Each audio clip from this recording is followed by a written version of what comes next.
Presidenta, muchas gracias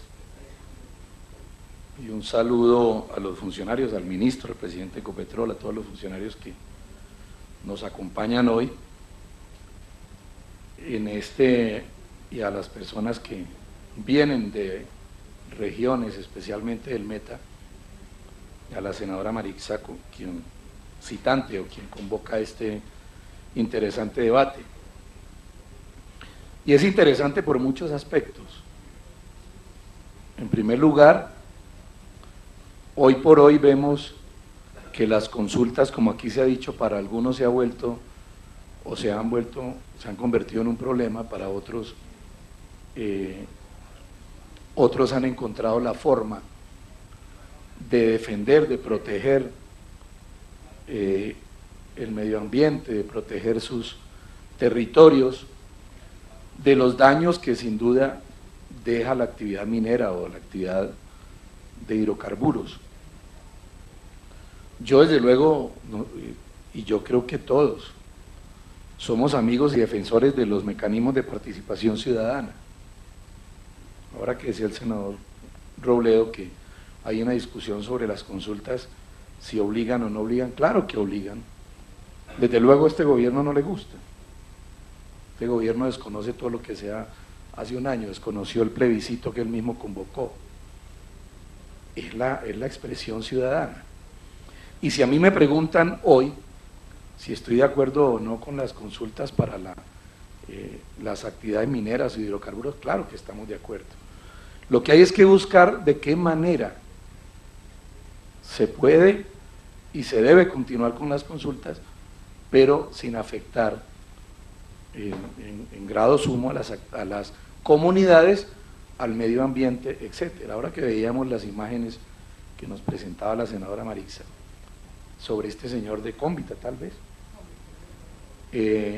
llorando porque le acabaron su finca, inclusive sin licencia, engañado,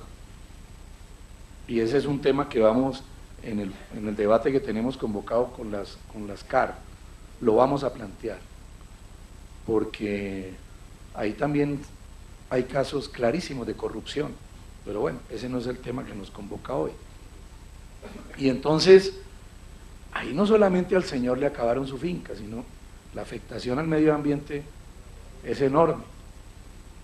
De manera que es un tema en el cual tenemos que necesariamente entrar y nosotros entrar a legislar. Infortunadamente el gobierno ya se le acabó el tiempo, yo siempre digo gracias a Dios ya se va, y no, por ejemplo, no presentó lo del código minero y otras normas que son necesarias y urgentes para estabilizar esta actividad y permitir el desarrollo sin afectar a las comunidades. Ahora que veo esas pancartas del municipio de Granada, pues uno ve reflejado el país ahí. Yo vengo del departamento del Huila, donde la actividad petrolera también ha afectado. Y tristemente, los municipios donde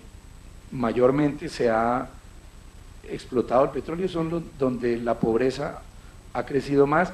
pero también ve uno que son productores, especialmente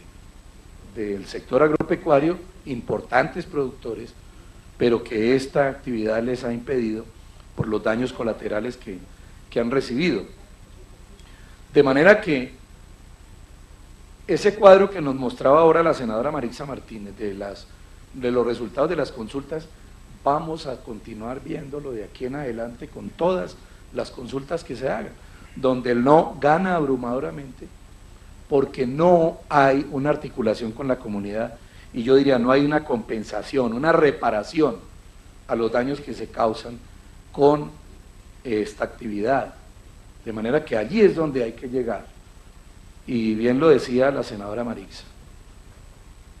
la menciono mucho porque es que su intervención fue muy interesante y en hora y media que nos enteró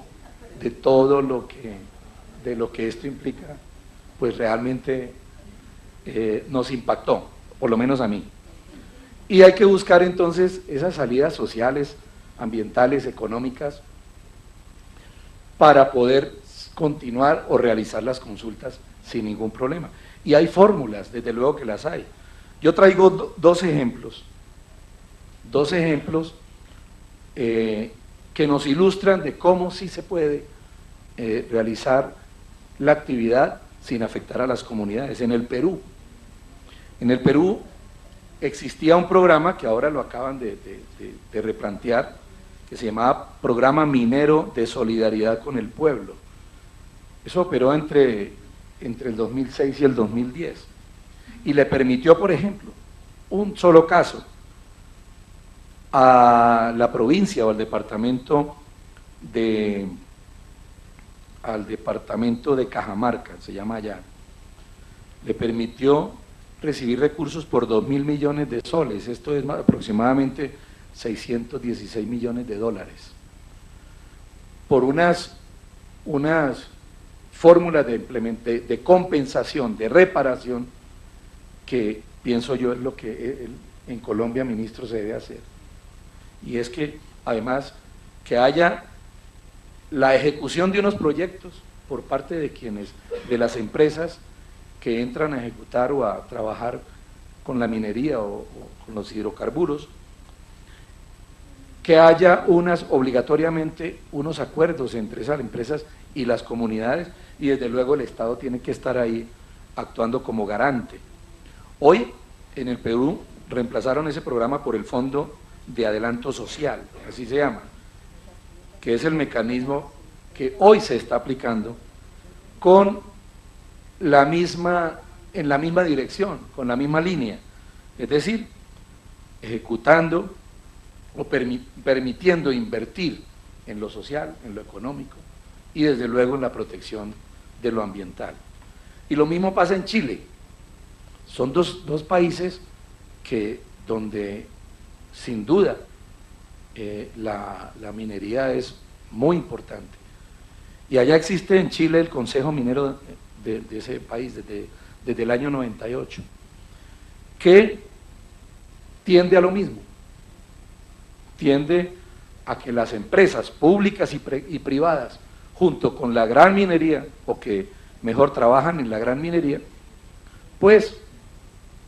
velen por la comunidad, también en lo social, en lo económico y desde luego en lo ambiental. Ahí podríamos enumerar todo lo que hace ese fondo en Chile, que es un sistema más o menos como el sistema de regalías aquí. Lo que pasa es que aquí, pues las regalías hoy las convirtieron en otra cosa,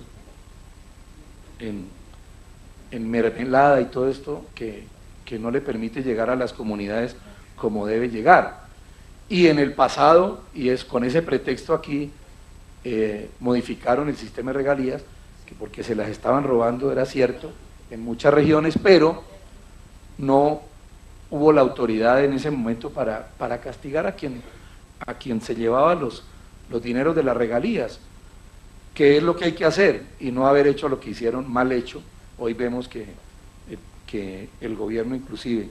le acaban de dar otro raponazo a las regiones con los recursos de ciencia y tecnología, llevándoselo, o lo van a convertir en mermelada. Aquí lo anticipé y lo repito, para eso es. Pero si nosotros realmente cuidamos que esos recursos le lleguen a las comunidades afectadas, no va a tener ningún problema, no van a tener ningún problema las consultas, porque hay una expectativa, hay una ganancia de la comunidad, y no van a perder como hoy. Hoy hay desolación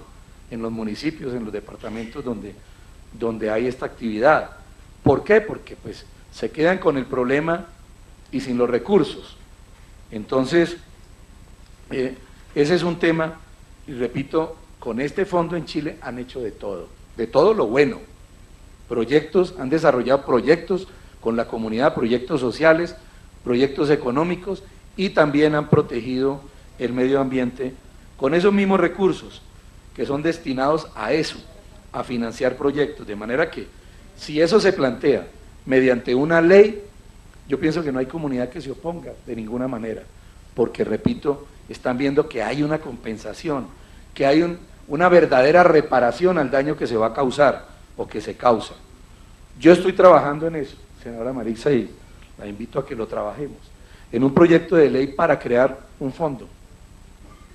Yo ya me estoy volviendo famoso aquí con los fondos, pero es de la única manera que aseguramos que los recursos lleguen a donde deben llegar. Es la creación de un fondo con recursos privados y públicos, porque son las regalías, pero también es donde el privado que dueño de la concesión va a trabajar y debe aportar con acuerdos previos y que el Estado sea el garante y que sea algo sencillo la ejecución de este fondo, no como hoy lo han vuelto los OCAD y los más allá, y los funcionarios enredan y por eso la ejecución, por ejemplo, de los recursos de la regalía, ahí están en los bancos, más de 6 billones de pesos hay allí. Eso le encanta al ministro Cárdenas, mantener la plática por ahí guardada, no sé para qué, pero y a las comunidades no les llega. Aquí hay que establecer instrumentos que verdaderamente sean efectivos y que le llegue a la comunidad. Y yo estoy seguro que si tenemos un mecanismo de eso legal, ministro, un mecanismo de esos, ninguna comunidad se va a oponer